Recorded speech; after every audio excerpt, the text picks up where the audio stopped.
Hi, I'm Jerpay, Acting Director ng Amnesty International Philippines sa ngayon at sa regular na panahon ay Manager ng Operations Support Services Department. I am Rocky, and I am the Executive Director of Pioneer Filipino Transgender Men Movement Incorporated.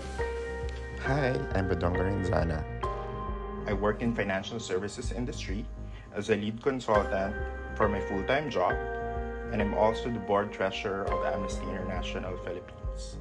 Sa observation ko, aside sa LGBTQI-focused and composed na civil society organizations na naturally aligning with diversity, equity, and inclusive policies or principles for advancing LGBTQI rights in the workplace, ang women's organizations ang isang sektor na leading sa pag-ensure ng diversity, equity, and inclusion, hindi lamang sa planning and implementation ng kanilang mga kampanya, research at proyekto, kundi hanggang sa pagpapatakbo ng kanilang mga organisasyon at opisina. I would say that in general, I think CSOs do not really align with the DEI principle. Uh, it's more of a corporate approach. But I would say that many, or at least some civil society organizations kind of align with the JEDC framework or the JEDC principle, which means gender equality, disability, and social inclusion. However, I would say that progress on explicit DEI or JEDC policies, especially around LGBTQI plus access to economic opportunities, uh, human resources related protections remain limited. Um, there are also no enough access to capacity building or capacity development opportunities for many queer people, especially in the context of mainstreaming inclusion in CSO levels. I think there are some civil society organizations or some non-government organizations that actually conduct diversity audits.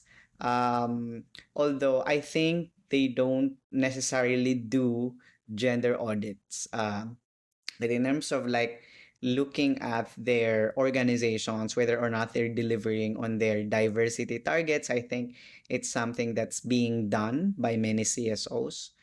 Some CSOs also include securing public commitments from different government institutions, especially lawmakers in terms of queer Filipinos access to uh, social protection and economic opportunities. People need to be heard, consulted, and should have seat in the table where decisions are being made. As a leader in my organization, I show my commitment and accountability in advancing diversity, equity, and inclusion by making sure and asking the organizations that there should be proper representation. Being part of the LGBTQI community and being a human rights activist have definitely shaped my leadership approach. I challenge the status quo, I definitely embrace candor, and simply, I just don't accept things the way they are. Or sometimes, I call out biases and prejudice. Sa tingin ko ang progress na ito ay bunga din ng internal na lobbying ng mga staff o miyembro ng organizations sa kani-kanilang samahan, pagkakaroon ng access sa mga impormasyon o resources at mga advocates na tumutulong sa pagpapalaganap ng DEI sa workplace. Are instances that colleagues complain about, a transgender woman using a women's restroom. And how did I address that? I briefly switched the conversation to discuss gender sensitivity. Those little situations give you the opportunity to educate other people as well. And I'm just very fortunate that in the organizations that I belong to, they do not tolerate discrimination.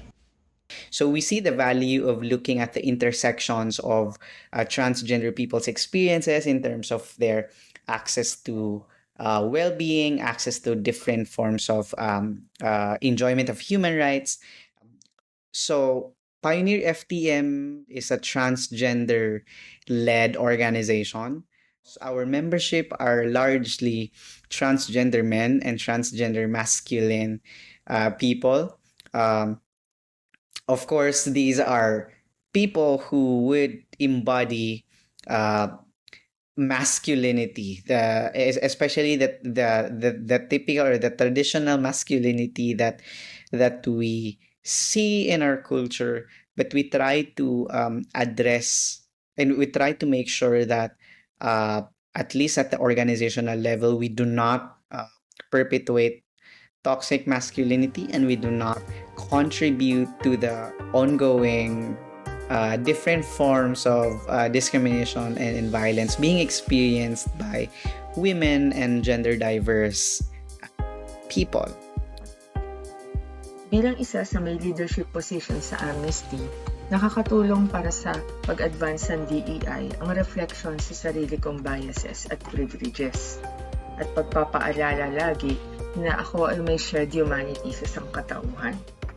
Mahalaga din ang pagtanggap na hindi perpekto ang sistema at lagi itong pwedeng i-challenge at baguhin para mas maabot natin ang diversity, equity and inclusion principles and goals.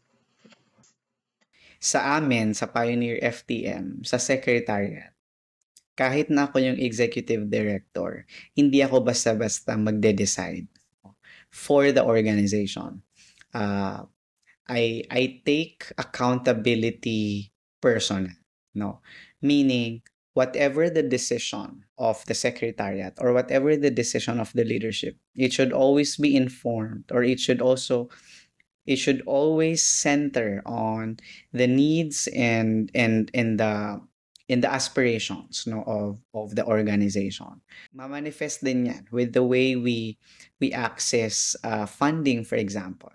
I make sure that I do my research, no, meaning I do not submit proposals or grant proposals to donors na questionable yung kanilang integrity sa human rights, no. At ang reason ay hindi kami tatanggap, no, ng resources from different institutions na nagma-marginalize din ng mga communities na inilalaban namin. Tingin ko, as someone assigned female at birth with lived experience as a girl, a woman, and as a non-binary bisexual person, yung identities ko na ito ay araw-araw na humaharap sa mga limitasyon ng lipunan. Kaya araw-araw din na choice ang pagtindig at pakikibaka para manatili akong human at hindi maging invisible. At yung understanding na yung ganitong reality ay hindi lamang sa akin nangyayari. At ito ay pinapalala ng pagpapanatili ng mga hindi inclusive na gawi, sistema at policies ay mahalagang bahagi ng approach ko sa leadership at pagsubok na magkaroon ng mas inclusive na organizational culture. I guess hindi lang dahil parte ako ng LGBTQI community, no, but because I also come from the Bangsamoro region. Lumaki ako sa isang Muslim family. Nakita ko kung gaano kaya ng mga ilang taong manakit, no, para lang ma-erase ka, no, doon sa kanilang kultura. At yon ay naging daan, no, para mas maging matibay pa yung pakikipaglaban ko for LGBTQIA+ rights, no. Kasi ang experience ng queer Filipinos, especially in the southern part of the Philippines, no, ay hindi lamang ito usaping may kakayahan ba kaming mag-access ng marriage equality? May kakayahan ba kaming maka-access ng iba't ibang services, no, na hindi kami nadi-discriminate? May kakayahan ba kaming magtrabaho? Hindi ba kami madi-discriminate sa trabaho? Hindi lang siya usaping experiences ng discrimination. Usapin din siya ng risks, ng security risks when you out yourself, especially when you join advocacy work, no? Or especially kapag ikaw ay nakikipaglaban or lumalaban para sa mga karapatang pantao. And it also made me realize that there's so much work to do. For someone who works in the private sector and too far away, where most injustice and discrimination are happening, it fuels you more in asking how would obviously the private sector be in one of the front seats in advancing diversity, equity, inclusion in the country. Challenging din ang embedding DEI sa way we relate with each other at maging bahagi ito ng culture ng organization. Kasi hindi matik sa ibang tibak ang pag-unawa, pagyakap at pagsasabuhay ng DEI. Kaya while we are gentle with each other on learning about DEI, we are also clear about what is acceptable and not. Yung making sure that the spaces that na ginagalawan din namin sa LGBTQI, kung saan ako ay may influence or may authority or may power, I make sure na hindi makakaranas ng any form of violence, harassment, and discrimination yung mga tao nakakasalamuhan namin regardless kung queer people sila or hindi.